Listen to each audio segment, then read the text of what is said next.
Don't you think that we have any other problems at the moment? Maybe you heard that phrase in the recent past, and that phrase is always a sign that from here things will go wrong in one way or the other.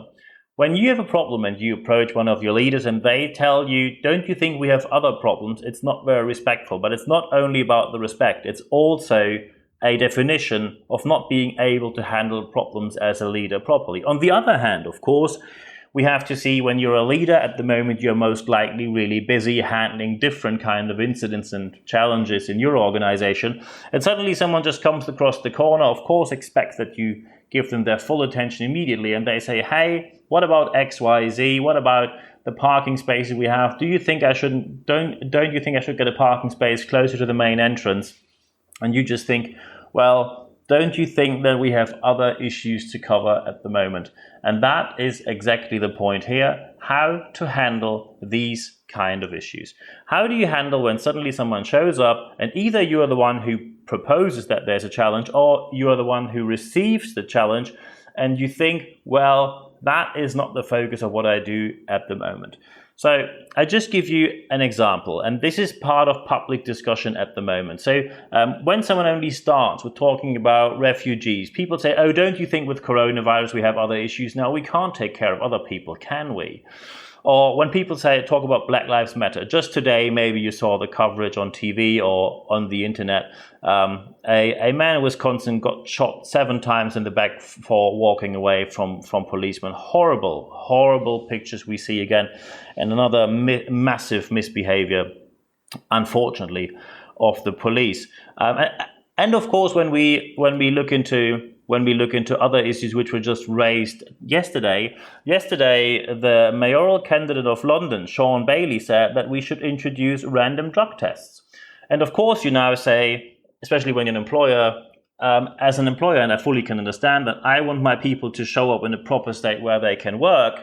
And of course, in many places, these laws are already in place. When you're a bus driver for TfL, you can't show up intoxicated. And they do these tests. Of course they do. In many places, there are laws in place already.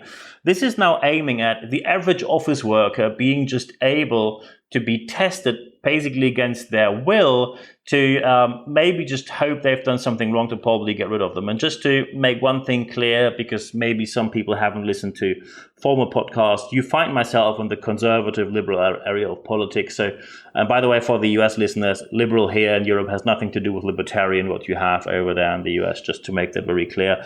I am not left-winged. So I am not left-wing. I should be in favor of the Conservative candidate for mayor in London, Sean Bailey.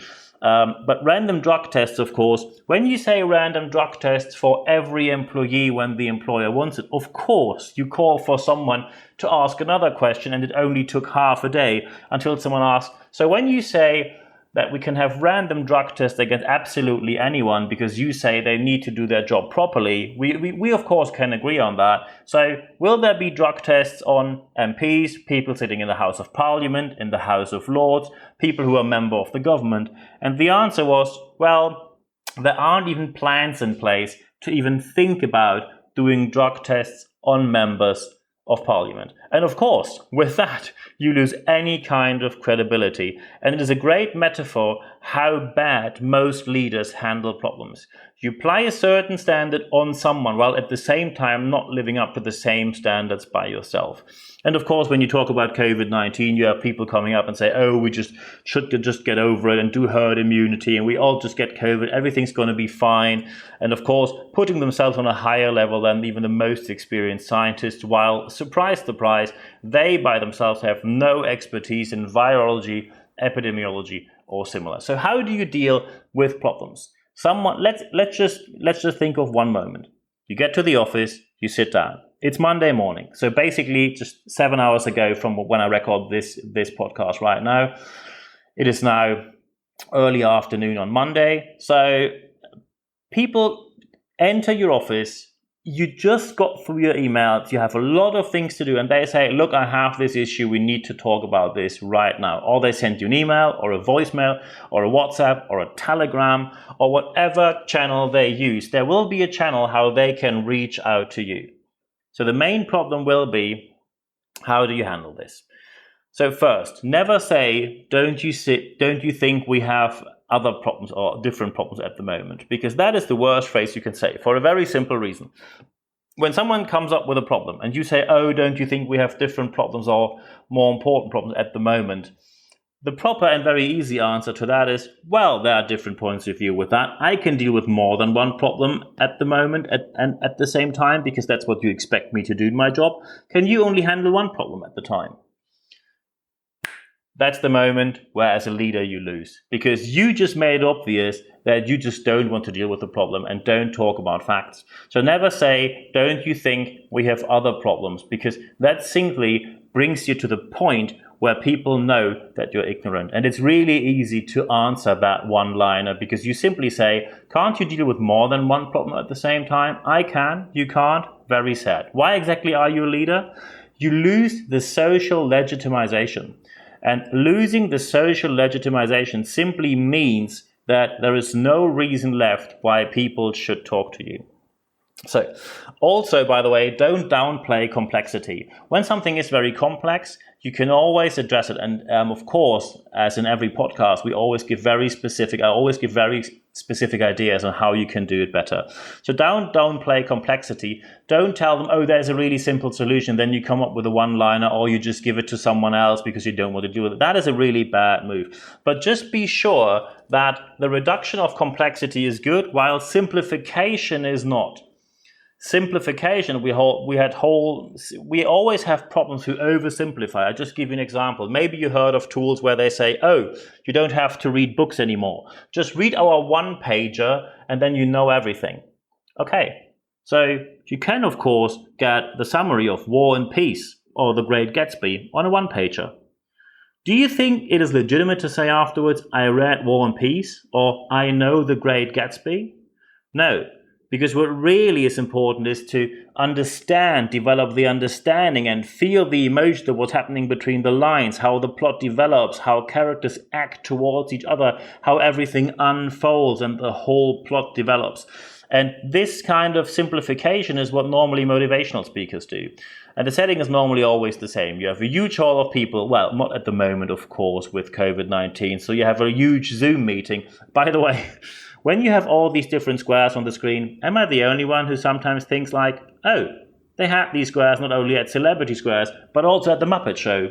And sometimes it's more than a coincidence. So as soon as you have these huge meetings and people always come up with 7 steps to be more successful, or 11 steps to be a better leader, or 17 steps to be a better change manager. So first, here's the bad news. If it's only that small amount of steps, this will be publicly available because science is publicly available. And then we would just do these 17 steps because we could read them on the internet, and then we would be amazing leaders. It is not that simple. They only want to upsell you to the next event. That's why you always have a free event, then you charge a bit and a bit more and a bit more, and then you have the coaching and the mastermind, blah, blah, blah, yada, yada, yada, £10,000, dollars, whatever you want to spend, euros, gone, or even more. So don't downplay complexity, but you can say you reduce complexity to make it easier to understand. Never oversimplify. Because people who are smart enough, and I just assume that you hire people who are smart enough to work with you, people who are smart enough will understand that you deliberately leave out issues. And you just try to give a pseudo solution to get it off the table, and they are still sitting there with their problem on their own. So as promised now, how can we do it better? So one part of doing it better is name the problem and acknowledge the problem. That is of course very important. And of course, here is the point where you can also say, when a problem is no problem, you can solve it by facts. So for example, when someone says, oh, we can't order part XYZ because it's out of stock, and you say, no, that supplier still has it, problem solved. It's called facts for a reason. When someone shows up and tells you, oh, I think we shouldn't wear masks here because I think masks are really ineffective and inefficient, so we shouldn't wear masks because I don't like them and it's all fake and coronavirus doesn't exist, you can tell them, look, this is the scientific area in which we're working and these are the scientific results. Do you have anything that disproves that? No? Thank you. So here's the proof, here's the evidence. And of course, you don't have to talk with corona critics and all this kind of nonsense where people just want to be taken seriously because they never got their voice heard and now they suddenly can be pseudo important in their very small world. So acknowledge the problem, and when the problem is not a problem in your opinion, deliver the solution immediately. If the problem is a problem, you always acknowledge the complexity, and if you acknowledge it properly, people will understand. I just give you an example. So for example, when someone says, look, I think we have a really great product idea here, and I think we should bring it to the market until the end of the year, but I need $300,000, euros, British pound funding for it. Is that okay for you? And when you then answer, for example, so look, at the moment we have different construction plans which are not doing particularly well financially. I'm traveling to all of them the next 2 weeks. We're looking into different clients, what they're going to book. They're going to tell us until the end of October what the booking will be for next year and how much they're going to purchase, what are going to be the payment plans we have in place and the payment goals. And then we have, of course, to check if they are reliable with their payment plans and how their credit rating is going, etc. And after I have done this and I can see how much money we have left, then we can talk about the funding for your project. People will understand that. It takes 30 to 45 seconds to explain people that we are in a complex situation. You acknowledge that, and then, and this is of course now the third step you have to do. So step number 1, acknowledge the problem, solve it by facts when there is no problem. Then step number 2, the complexity is to be acknowledged, and then explain the complexity to them. And step number 3, prioritize everything you do, which you've just done. When you give an answer like the one I just told you, you prioritize everything you have done immediately, and people will understand that.